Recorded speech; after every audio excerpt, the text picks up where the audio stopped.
Hello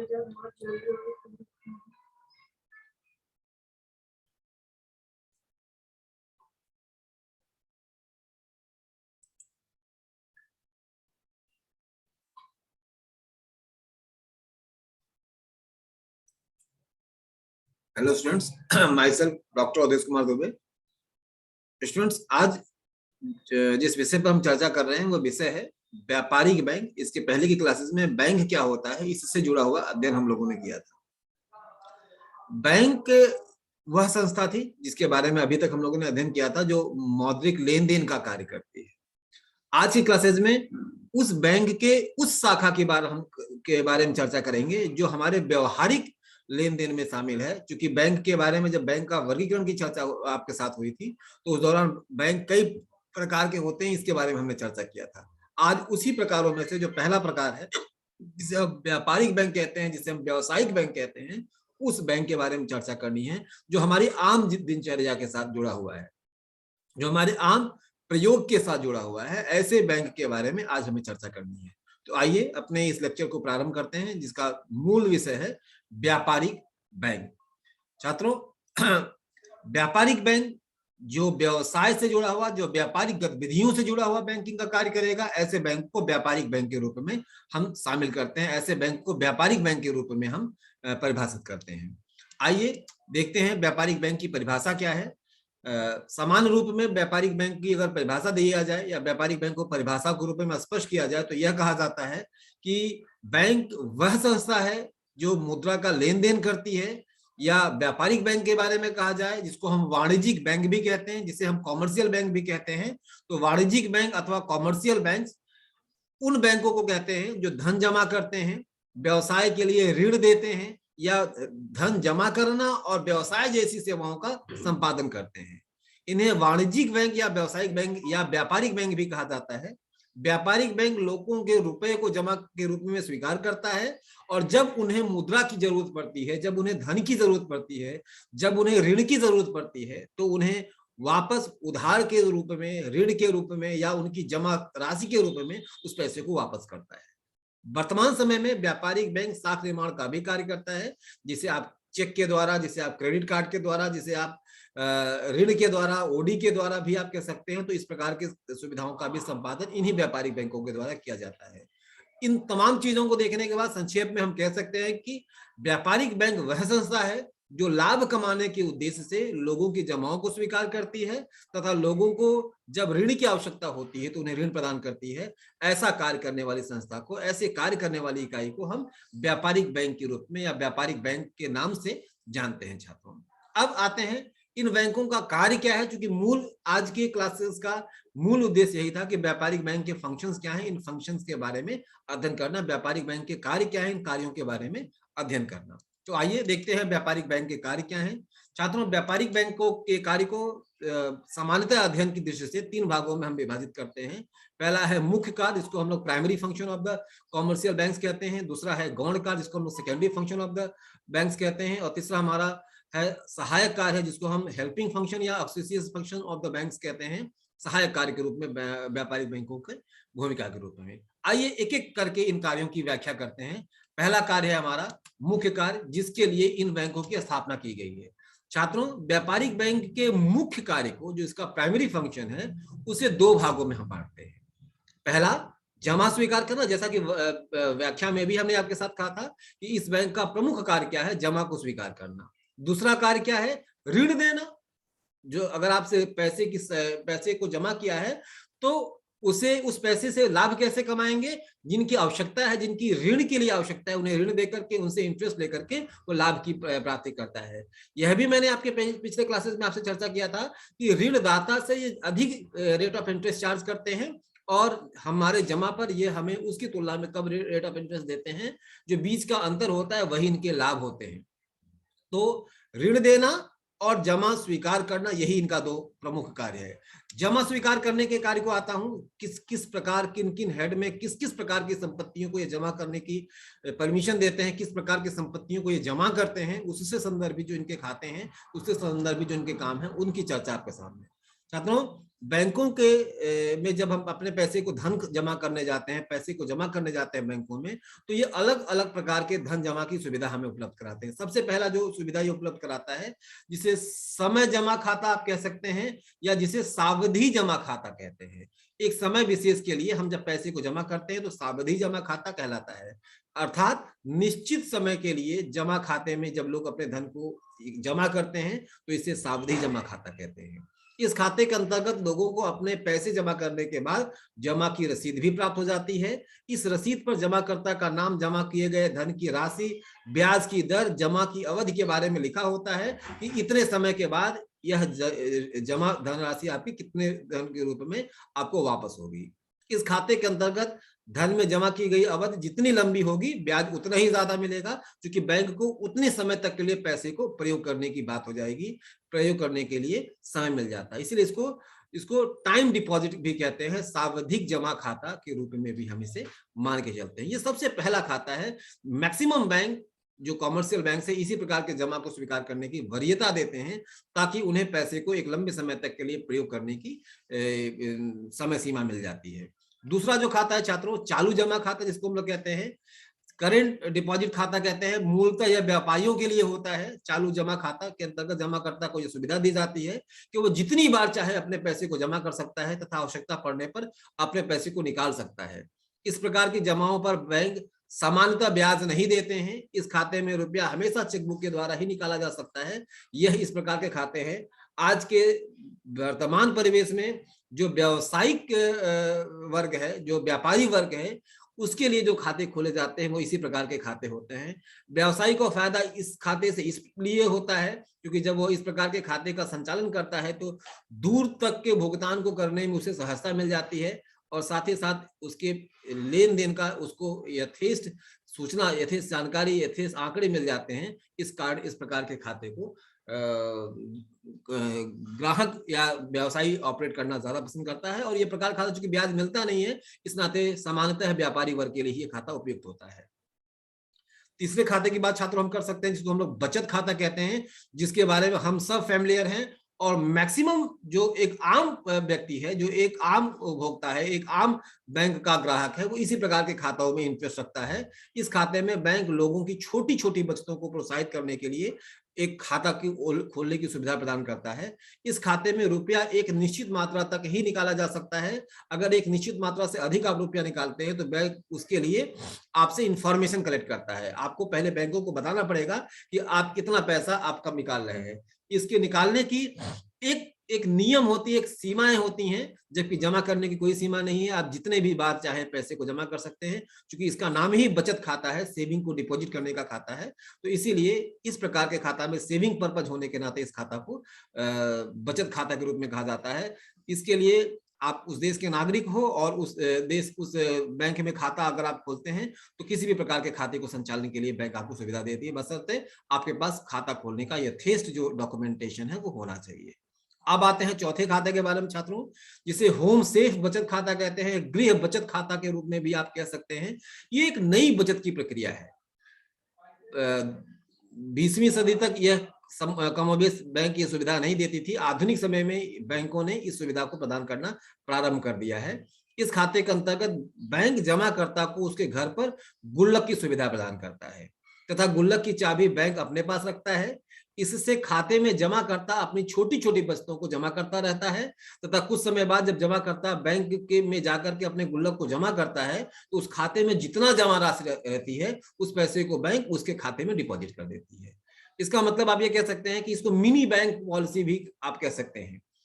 अब रोज हमारे 10 रुपए, 5 रुपए, 20 रुपए की हमारी बचत है और हम हर दिन बैंक में जाकर के जमा करने के लिए तैयार नहीं है या हमारे पास इतना समय नहीं है, तो बैंक करते क्या है, इसके लिए हमें एक मिनी बैंक दे देती है, जिसको गुल्लक आप कहते हैं सामान्य बोलचाल की भाषा में। और उस गुल्लक में आप पैसे जमा करते जाते हो। एक समय जब आपको लगता है कि हाँ, आप 1 महीने के बाद, 10 दिन के बाद, 15 दिन के बाद आपके पास पर्याप्त राशि हो गई है बैंक में जमा करने लायक, तो आप जाकर के बैंक में जमा कर देते हो, वो आपके खाते में जमा हो जाता है। तो चूंकि यह भी एक प्रकार का बचत खाता ही है, इसीलिए इसको होम सेफ बचत खाता, गुल्लक के रूप में बचत खाता या गृह बचत खाता के रूप में भी इस बचत खाते को कहा जाता है। यह भी एक प्रकार की बैंकिंग सुविधाएं हैं। मूलतः स्टेट बैंक ऑफ इंडिया इस प्रकार की सुविधाएं ज्यादा प्रदान कर रही है। अगला है आवर्ती जमा खाता। इस प्रकार के खाते में जमाकर्ता को एक निश्चित समय प्रतिमाह अपने खाते से जमा करनी होती है। इस प्रकार के खाते की जमाओं को एक निर्धारित समय से पहले नहीं निकाला जा सकता है। जमाकर्ता को जमा राशि पर भी जो ब्याज मिलता है वह ब्याज भी उसी खाते में जमा होता रहता है, जिसे आप रिकरिंग डिपॉजिट कह सकते हैं, रूटीन डिपॉजिट भी कह सकते हैं। आवर्ती जमा खाता, जिसको आप आरडी के नाम से सामान्यतः जानते हैं, हर महीने आपके खाते में इतना पैसा आपको जमा करना होगा। उसके कुछ नियम्स होते हैं, उस नियम के हिसाब से आपके खाते में जो ब्याज मिलेगा उस पैसे का, वो आपके खाते में जमा होता चला जाएगा। समय होता है 5 साल के लिए, 3 साल के लिए, 2 साल के लिए, जितनी अवधि का आप रिकरिंग डिपॉजिट खाता खोलिए, आरडी खाता खोलिए, उतने महीने के बाद वह पैसा आपको ब्याज सहित आपको वापस हो जाता है।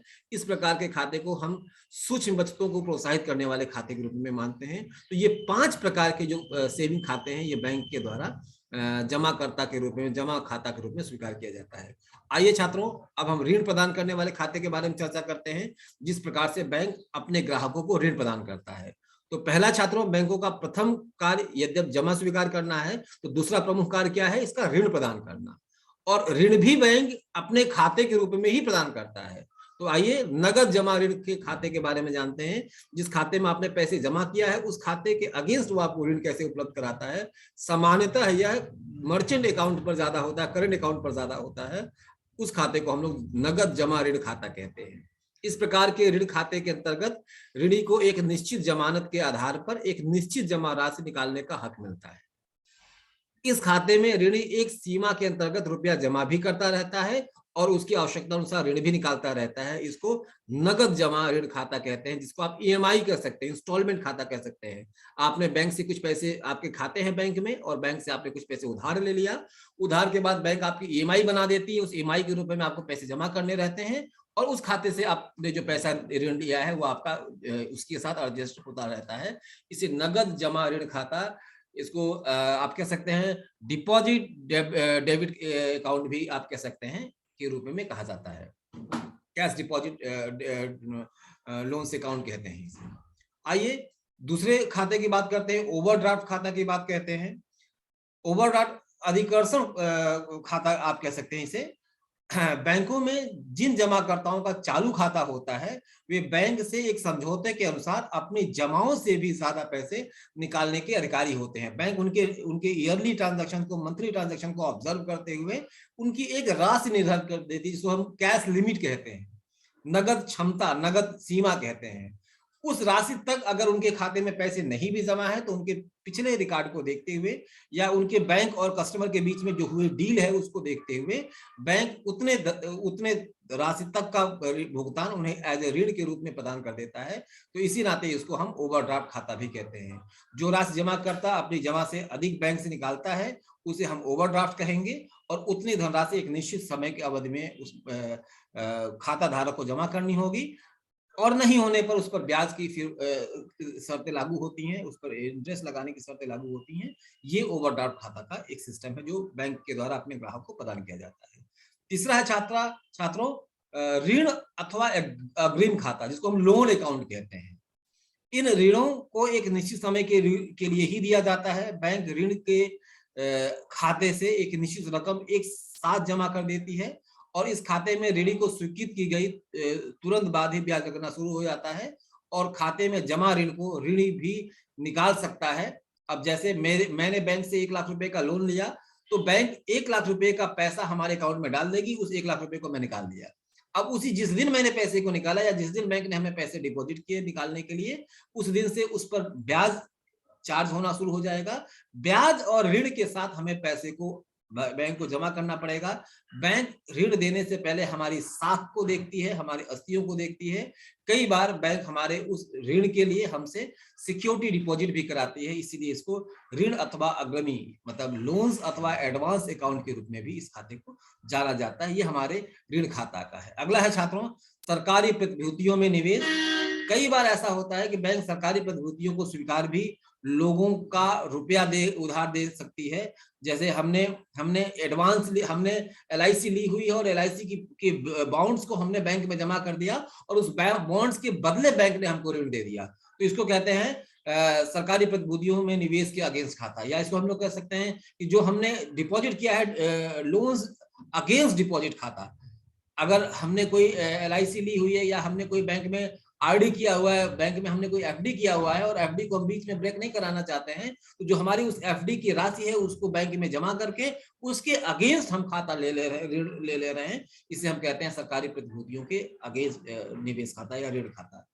लगभग सभी बैंक सरकारी प्रतिभूतियों को खरीदना अच्छा समझते हैं, क्योंकि सरकारी प्रतिभूतियों में जोखिम बहुत कम होता है। इसी नाते इस प्रकार के डिपॉजिट को सिक्योर डिपॉजिट के रूप में स्वीकार करते हुए बैंक अपने ग्राहकों को लोन प्रदान करता है। ये ऋण प्रदान करता है, ये हमारा बैंक का चौथा ऋण खाता है। तो ये 4 प्रकार के ऋण खाते सामान्यतः बैंकों के द्वारा संचालित किए जाते हैं। आइए अब इसके गौण कार्य की बात करते हैं, secondary function of the bank की बात करते हैं छात्रों। सेकेंडरी फंक्शंस में मूलतः वह कार्य आता है जिसके लिए बैंक मुख्यतः ऑथराइज नहीं है, लेकिन यह कार्य भी अपने ग्राहकों की सुविधा के लिए बैंक करता है। क्योंकि मैंने पहले भी कहा था, व्यावसायिक बैंक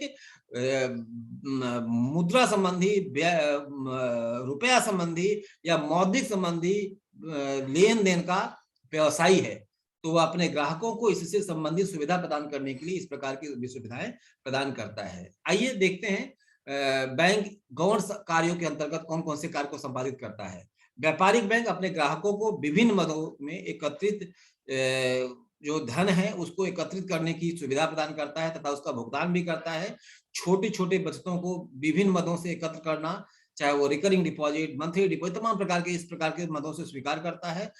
कई जगह से भुगतान जो आपके मिल रहे हैं वो आपको एक खाता दे देता है, जगह जगह से भुगतान आ जाता है, उसको एक साथ स्वीकार कर लेना और फिर आपको भुगतान प्रदान करने की बात करता है। ये बैंक का गौण कार्य है।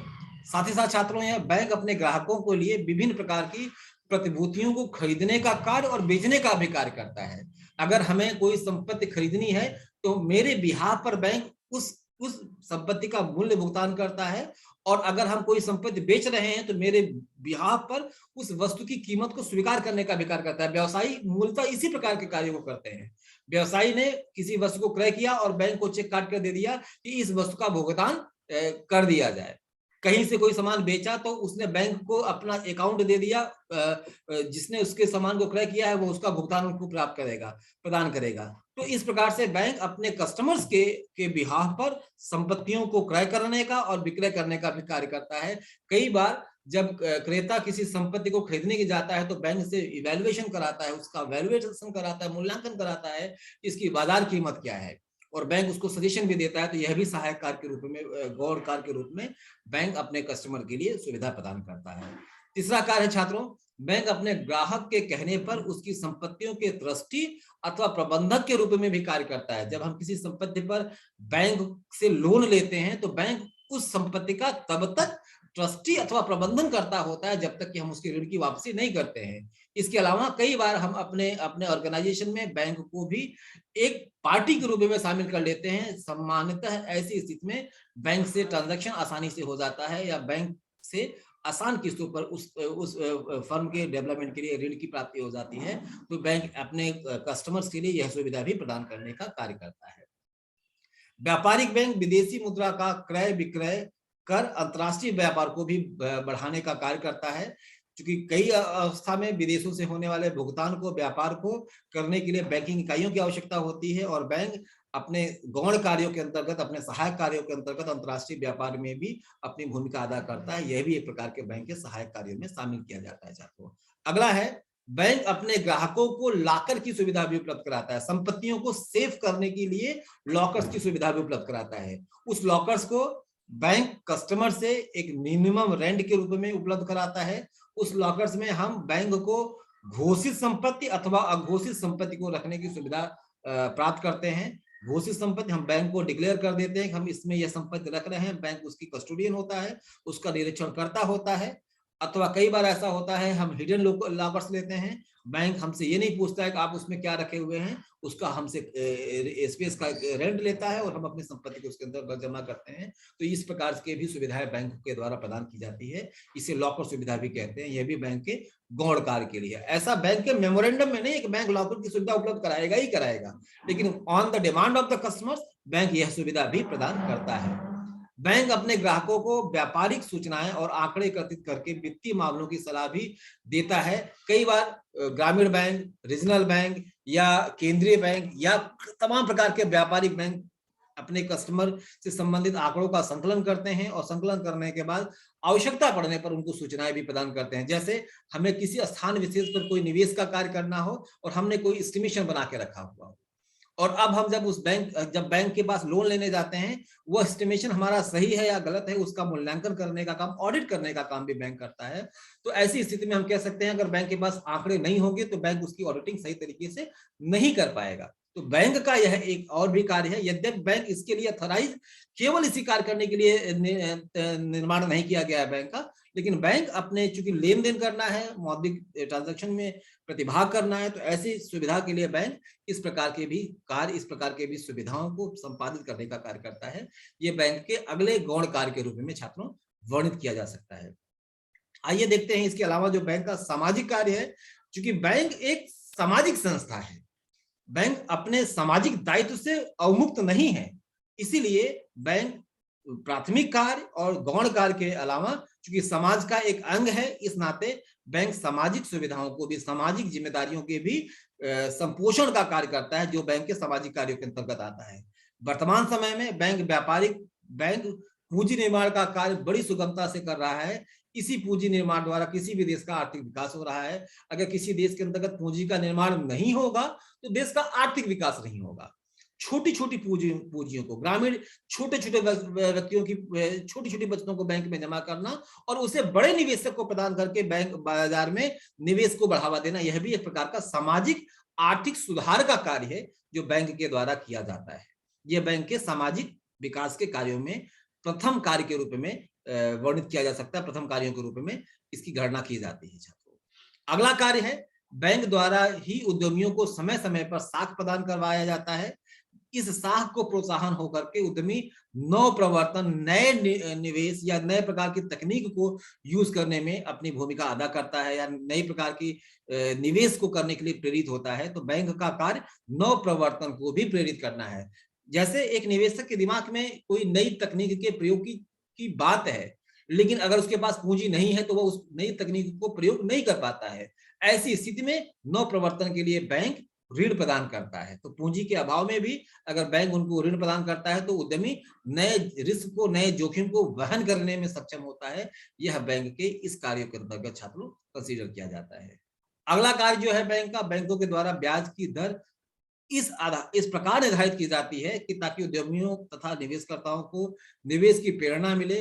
कभी भी बैंक बहुत ऊंची ब्याज दर लेने की बात नहीं करता है। बहुत ऊंची ब्याज दर लेने की स्थिति में उद्यमी को निवेश करने में बाधा आती है। इस नाते बैंक सदैव अपने ग्राहकों के लिए ईज इंटरेस्ट पॉलिसी या सरल ब्याज रीति को, आकर्षित ब्याज रीति को यूज करता है, जिससे देश के निवेशक प्रोत्साहित हों और निवेश करें। जितना ही अधिक वे निवेश करेंगे, देश के अंतर्गत आर्थिक पूंजी का विकास उतना ही अच्छा होगा। तो बैंक के यह सामाजिक कार्यों में भी एक महत्वपूर्ण कार्य के रूप में छात्रों को शामिल किया जा सकता है। अगला है, व्यापारिक बैंकों द्वारा ग्रामीण साख को भी बढ़ावा दिया जाता है या ग्रामीण साख को बढ़ाने के लिए सहायता प्रदान की जाती है। व्यापारिक बैंक बेरोजगार लोगों के लिए उचित ब्याज दर पर ऋण प्रदान करके स्वरोजगार की व्यवस्था को भी बढ़ावा देते हैं। ग्रामीण क्षेत्रों में, कृषि क्षेत्रों में निवेश करने के लिए बैंक बहुत सारे निवेश के कार्यक्रमों को संपादित करता है, जिससे ग्रामीण क्षेत्रों में रोजगार का संवर्धन हो सके, स्वरोजगार की भावनाओं का विकास हो सके। जैसे आपने देखा होगा, कृषि कार्य के लिए बैंक सरल किस्तों पर ऋण उपलब्ध कराती है। डोमेस्टिक स्मॉल इंडस्ट्रीज के लिए सरल किस्तों पर लोन उपलब्ध कराती है। तो ये भी बैंक के सहायक कार्यों में से एक प्रमुख कार्य के रूप में शामिल किया गया है। तो ये था हमारा बैंक के सामाजिक कार्य। आज की क्लासेस में हम लोगों ने व्यावसायिक बैंकों के बारे में अध्ययन किया। व्यावसायिक बैंक कौन कौन से कार्य को संपादित करते हैं, व्यावसायिक बैंक के कार्य के संपादन का उद्देश्य क्या होता है, इसके बारे में हमने पढ़ा। अगली क्लासेस में छात्रों हम चर्चा में शामिल करेंगे इसी प्रकार से केंद्रीय बैंक किसे कहते हैं और केंद्रीय बैंक के सहायक कार्य क्या है। एक चैप्टर बच रहा है व्यावसायिक बैंकों से संबंधित। भारतवर्ष में व्यावसायिक बैंक का इतिहास क्या है और कितने प्रकार के व्यावसायिक बैंक भारतवर्ष में अभी चल रहे हैं, कौन कौन से बैंक। और दो शब्द इसमें यूज होता है, एक आता है बैंकों का राष्ट्रीयकरण, एक आता है बैंकों का विलयन। ये दो बहुत अहम महत्वपूर्ण तथ्य है। इसके बारे में एक अलग से लेक्चर हमारा आपके सामने उपलब्ध होगा। तब तक के लिए छात्रों आज की क्लासेस के लिए धन्यवाद। हमें आशा है कि आपको इस क्लासेस से जरूर बैंकिंग संबंधी सूचनाओं का एक सही जानकारी मिली होगी। जैसा भी हो, अगर आपको किसी भी सूचनाओं के बारे में कुछ और जानकारी चाहिए तो आप जरूर हमें कमेंट करिए। आज की क्लास के लिए छात्रों धन्यवाद। Thank you.